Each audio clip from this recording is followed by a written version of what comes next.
दावणीला बांधल्यासारखे जरांगेच्या खुशमस्करीला उपोषणात जाणारे राज्यकर्ते मात्र ओबीसी धनगर समाजाच्या उपोषणाकडे जाणीवपूर्वक दुर्लक्ष करत राजकीय सामाजिक अस्पृश्यता जोपासतात।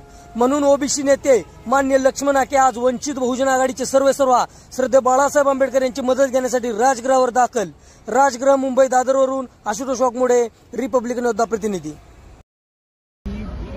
ओबीसी नेते लक्ष्मण हाके हे प्रकाश आंबेडकरांची भेट घेत आहेत। नेमकं भेटीचं कारण काय आहे काय नाही? ज्या प्रकारे प्रकाश आंबेडकरांनी वारंवार ओबीसी साठी एक आंदोलन सुद्धा केलं होतं, एक चळवळ सुरू केली होती आणि त्यामध्ये आता तुम्ही प्रकाश आंबेडकरांची भेट घेतली। खरं तर ओबीसी आणि SC ST जैविक मित्र आहे, आरक्षणाच्या दायऱ्यामध्ये आहे। ज्या पद्धतीनं आमच्या आंबेडकरी जनतेला बाबासाहेब समजले किंवा त्यांची एक जी काही लढाई आहे त्यांचं मार्गदर्शन आमच्या ओबीसी चळवळीला मिळालं पाहिजे आणि त्यांचा आम्हाला या लढाईमध्ये त्यांची आम्हाला साथ मिळाली पाहिजे। श्रद्धेय बाळासाहेबांनी या बाबतीत ठाम भूमिका घेतलेली आम्ही बघतोय, पण आमचं याच्याही पलीकडे जाऊन त्यांनी या लढ्याचं नेतृत्व केलं पाहिजे आणि याच्यामध्ये आम्हाला साथ पाहिजे या भावनेनं आम्ही आज त्यांनी तर एक यात्रा सुद्धा काढली होती मध्ये, ओबीसी बचाव, SC ST बचाव, आरक्षण बचाव। हो, म्हणून तर आम्ही भेटायला आलोय ना, त्यांची भूमिका ठाम आहे म्हणून इथं आलो। तुमच्या आंदोलनाला पूर्णपणे पाठिंबा असेल ओबीसीच्या आरक्षणाच्या संदर्भात, हक्क अधिकारासंदर्भात ठाम भूमिका घेणाऱ्या बाळासाहेबांबरोबर आम्हाला चर्चा करायला, त्यांच्याबरोबर सहभागी व्हायला निश्चित।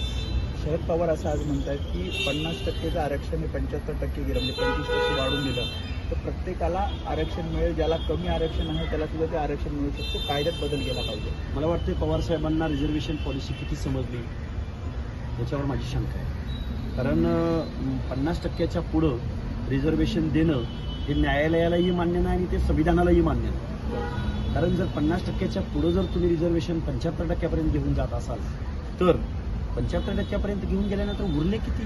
25%। मग ओपन टू ऑल त्यांनी कुठं जायचं? गुणवंतांनी कुठं जायचं? त्यांचं म्हणणं की हा पर्याय असू शकतो। पर्याय कसा असेल तो? त्याला काय मॉडेल आहे का कुठं? तमिळनाडूचंच त्यांनी उदाहरण दिलंय ना माझ्या माहितीप्रमाणे।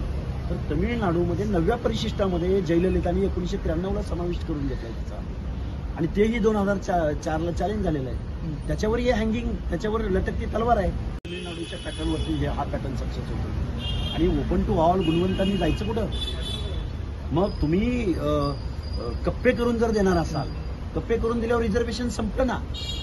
आणि रिझर्वेशनचा अर्थ असा आहे की जे पिछडलेले आहेत, जे मागास आहेत, जे सोशली बॅकवर्ड आहे, ज्यांच्या बाबतीत अनटचेबिलिटी किंवा स्पृश्यता पाळली गेली त्या लोकांना प्रमोट करण्यासाठी रिझर्वेशन आहे। इथं काय घरामध्ये कप्पे करून वाटण्यात करण्यासाठी रिझर्वेशन नाही आहे। त्यामुळे रिझर्वेशनचा अर्थ पवार साहेबांसारख्या नेत्याला समजू नये, दुर्दैव आहे। जरांगे पाटील असं म्हणत की आचारसंहिता लागण्यापूर्वी आमच्या मागण्या मान्य होतील हा विश्वास आहे। कशा मागण्या होतील? काय जादूची कांडी फिरवायची आहे का? जरांगे म्हणतील ती दिशा आहे का? इथं संविधानावर देश चालतो, कायद्यावर देश चालतो। त्यामुळे जरांगे काही म्हणतील उद्या, जरांगेंचं ऐकायला इथलं संविधान, कायदा, न्यायव्यवस्था काय बांधील आहे का? त्यामुळे या गोष्टींना शेवटचा प्रश्न, आदिवासी आमदार हे संरक्षणाची जाळी आहे मंत्रालयातली, त्याच्यावर त्यांनी उड्या मारल्या आणि आंदोलन केलंय।